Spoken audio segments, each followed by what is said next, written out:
Hello friends, ನಮಸ್ಕಾರ. ನನ್ನ ಚಾನಲ್ಗೆ ಸ್ವಾಗತ. ಇವಾಗ ದಸರಾ ಬರ್ತಾ ಇದೆ. ದಸರಾ 10 ದಿನ ಡೈಲಿ ಒಂದೊಂದು ಪಾಯಸ ಮಾಡಬೇಕು. ಅದಕ್ಕೆ ನಾನು ಇವತ್ತು ಗೋಧಿ ಪಾಯಸ ಮಾಡಿ ತೋರಿಸ್ತಾ ಇದ್ದೀನಿ. ಗೋಧಿ ಪಾಯಸಕ್ಕೆ ಬೇಕಾದ ಸಾಮಗ್ರಿ ಇದು ಪಾಲಿಸ್ ಮಾಡಿದ ಗೋಧಿ. ಇದು ನಾನು ನಮ್ಮ ತಾಯಿನ ಹಾವೇರಿಯಿಂದ ತರಿಸಿದ್ದೆ. ಇದನ್ನು ಒಂದು 8 ತಾಸು ನೆನೆ ಇಡಬೇಕು. 8 ತಾಸು ನೆನೆ ಇಟ್ಟು ಈ ಥರ 8 ತಾಸು ನೆನೆ ಇಡಬೇಕು. ಆಮೇಲೆ ಅದಕ್ಕೆ ಒಣ ಕೊಬ್ಬರಿ ಇದನ್ನ ಹೆರೆದು ಹಾಕಬೇಕು.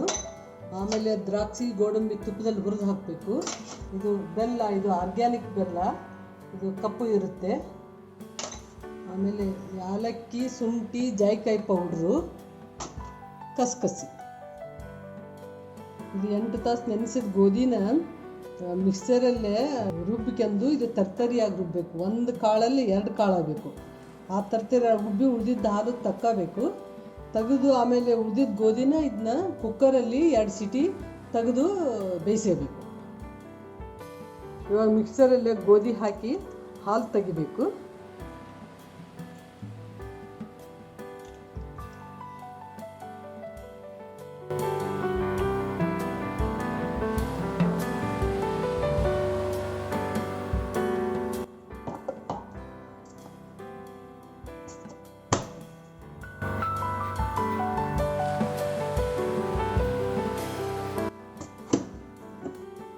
ಈ ಥರ ನೋಡಿ, ಇದನ್ನ ಹಾಲು ಸೋಸ್ಕೋಬೇಕು. ಇದನ್ನ ಈ ಥರ ಗೋಧಿ ಈ ಥರ ಹಾಲು ಸೋಸ್ಕೋಬೇಕು.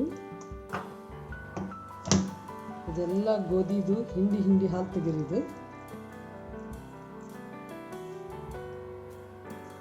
ಹಾಲು ತೆಗೆದು ಇದೆಲ್ಲ ಒಂದು ಪಾತ್ರೆಯಲ್ಲಿ ಹಾಕ್ಕೊಳ್ಳಿ.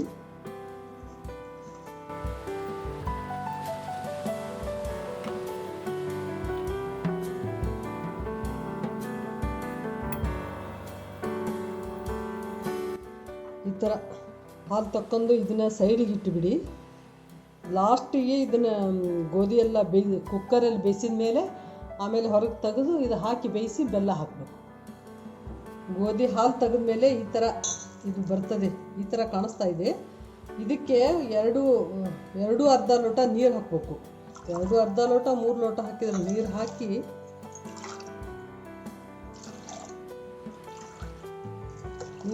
ಇದನ್ನೇ ಕುಕ್ಕರಲ್ಲಿ 2 ಸೀಟಿ ತೆಗೆಸಿ, 2 ಅಥವಾ 3 ಸೀಟಿ ತೆಗಿಬೇಕು. ಕುಕ್ಕರಲ್ಲೇ 3 ವಿಸಿಲ್ ಹಾಕಿ ಇದು ಗೋಧಿ ಬೇಯಿಸಾಗಿದೆ.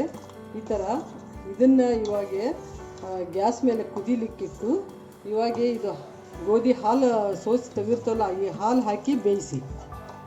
ಯಾವಾಗಲೂ ಇದು ಮಿಕ್ಸ್ ಮಾಡ್ಕೊಳ್ತಾ ಇರಬೇಕು. ಇದು ಮಿಕ್ಸ್ ಮಾಡಲಿಲ್ಲ ಅಂತಂದರೆ ಇದು ಗಂಟು ಆಗ್ತದೆ. ಕುದಿಯೋ ತನಕ ಗೋಧಿ ಹಾಲು ಹಾಕಿ ಹಾಲು ಚೆನ್ನಾಗಿ ಕುದಿಯೋ ತನಕ ಇದು ಮಿಕ್ಸ್ ಮಾಡ್ತಾ ಇರಿ. ಗೋಧಿ ಎಲ್ಲ ಈ ಥರ ಕುದೀತಾ ಇದೆ.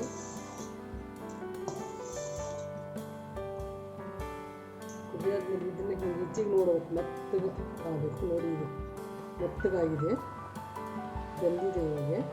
ಇವಾಗ ಗೋಧಿ ಎಲ್ಲ ಬೆಂದಾಗಿದೆ. ಇವಾಗ ನಾನು 1 ಲೋಟ ಗೋಧಿಗೆ 1/4 ಲೋಟ ಬೆಲ್ಲ ತೊಗೊಂಡಿನಿ.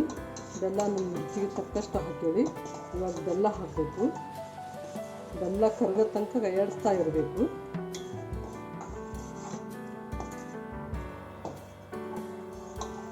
ಈ ಥರ ಗೋಧಿ ಪಾಯಸ ಆಗಿದೆ. ಇವಾಗ ಯಾಲಕ್ಕಿ, ಶುಂಠಿ, ಜಾಯಿಕಾಯಿ ಪೌಡ್ರ್ ಹಾಕಿ ಮಿಕ್ಸ್ ಮಾಡ್ಕೊಳ್ಳಿ.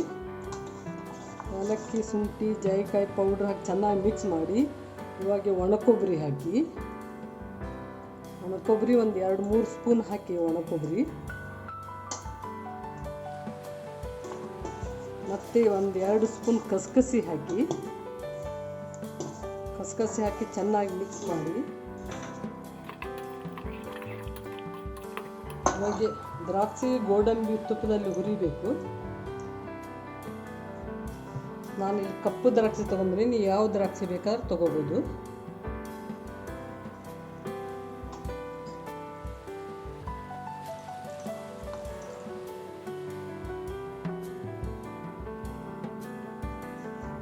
ತುಪ್ಪದಲ್ಲಿ ಕರೆದ ದ್ರಾಕ್ಷಿ ಗೋಡಂಬಿ ಹಾಕಿ.